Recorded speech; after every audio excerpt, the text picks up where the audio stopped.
పుష్పలో చూపించిన విధంగా కేవలం సరుకును చెక్ పోస్టులను దాటించడం, అలాగే కొండారెడ్డితో పార్ట్నర్ అయ్యి అంచెలంచెలుగా ఎదగడం అనేది చూపించారు. అలాగే బన్వర్ సింగ్ శిఖావత్ దగ్గర తన రేంజ్ ఏంటో చూపిస్తాడు. దాంతో శిఖావత్ కు పుష్ప టార్గెట్ అవుతాడు. శిఖావత్ పుష్పను ఎలాగైనా చంపాలి, కానీ దానికి సరైన ఆధారాలతో చంపాలని అనుకుంటాడు. పుష్ప శిఖావత్ దగ్గర మాట్లాడిన తర్వాత చంపాలని గన్నుతో ప్రయత్నిస్తాడు. కానీ తనను చంపాలి, ఇక్కడ కాదు, తన ఊర్లో అందరి ముందు తనకు జరిగిన అవమానంలాగా పుష్పకు కూడా చేయాలని ఎదురు చూస్తూ ఉంటాడు. పుష్పకు పెళ్ళైన తర్వాత శ్రీవల్లితో కొన్ని రోజులు వేరే దేశాలకు వెళ్తాడు. అప్పుడు ఆ సమయంలోనే సరుకు మొత్తం శేషాచలం అడవిలోనే ఉండిపోతుంది.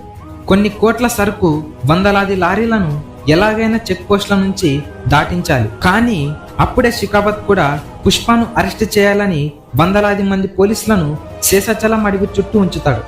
ఒక్క మనిషి కూడా అడవిలోకి వెళ్లకుండా పోలీసులను ఉంచుతాడు. దాంతో జక్కారెడ్డి ఏం చేయాలి, ఎలాగైనా సరుకును అడవిలో నుంచి దాటించాలి అని అనుకుంటాడు. ఒకప్పుడు సరుకును నీటిలో వేసిన మాదిరిగానే తాను కూడా చేయాలని అనుకుంటాడు. కానీ ఎంత సరుకుని నీటిలో వేసినా అది చేరే ప్రదేశానికి చేరదు. అంతేకాకుండా నీరు కూడా ఉండదు. దాంతో జక్కారెడ్డి లారీలను ఆ నీరు ప్రవహించే మార్గంలోనే సరుకును మొత్తం తీసుకొని వెళ్తాడు.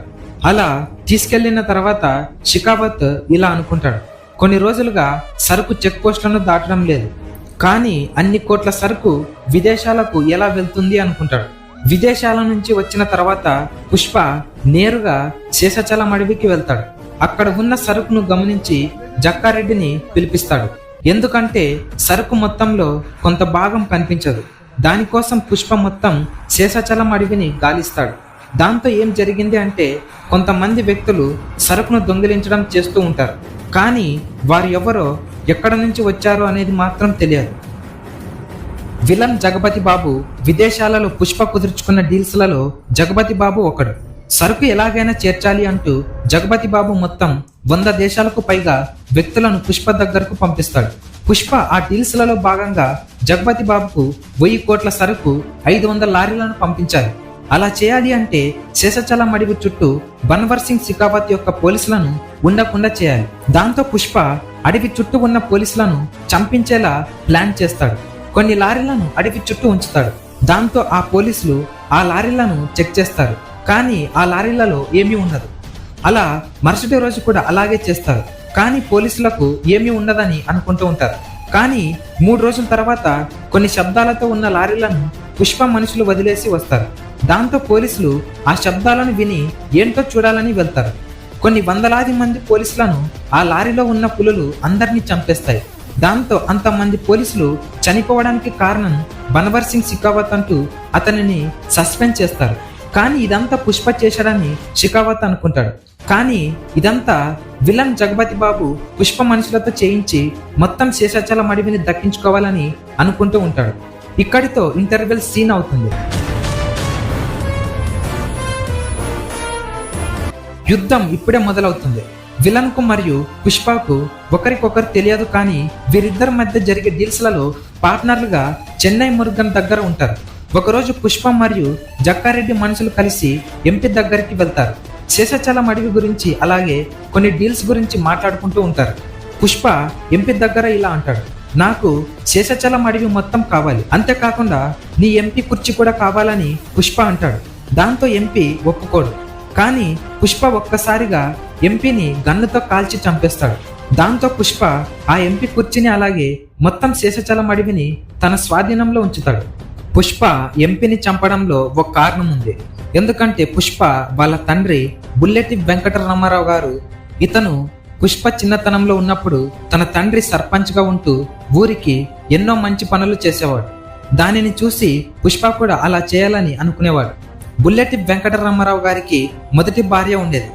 కానీ కొన్ని రోజులకు అనారోగ్యంతో ఆమె చనిపోతుంది. దాంతో బుల్లెటి వెంకటరామారావు గారి ఇంట్లో పనిచేసే పుష్ప వాళ్ళ అమ్మను పెళ్లి చేసుకుంటాడు.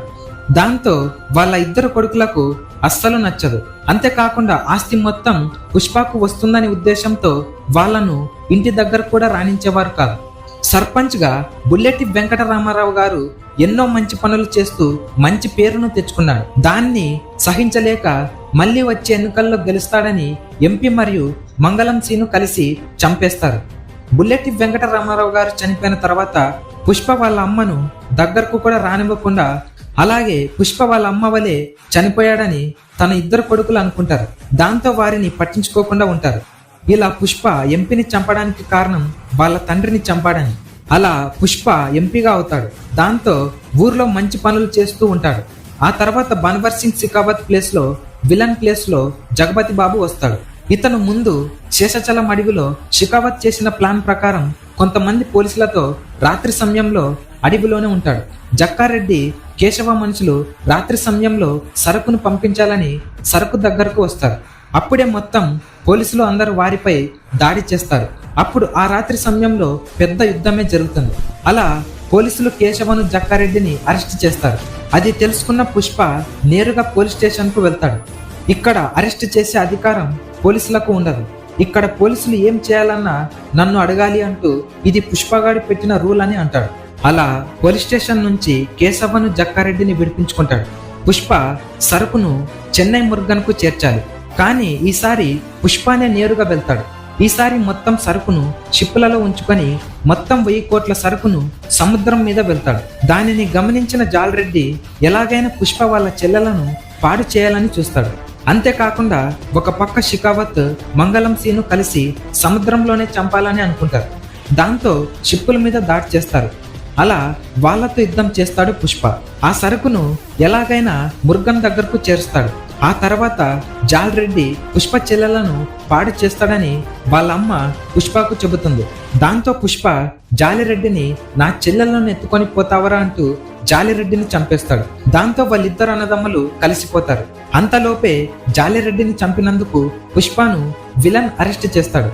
అలా అరెస్ట్ చేసిన తర్వాత రాత్రి సమయంలో పుష్పలో చూపించిన గోవిందప్ప ఇక్కడ పుష్పని తప్పించాలని అనుకుంటూ ఉంటాడు.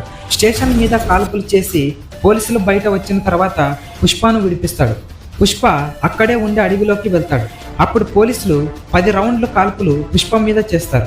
అయినా పుష్ప తప్పించుకుంటాడు. రాత్రి సమయంలో పుష్ప అడవిలోకి వెళ్ళినప్పుడు పులి ఎదురుగా ఉంటుంది. పుష్ప మీదకు దాడి చేస్తుంది. దాంతో తప్పించుకొని పులిని చంపేస్తాడు. అక్కడే రక్తంతో ఉన్న బట్టలను పాడేస్తాడు.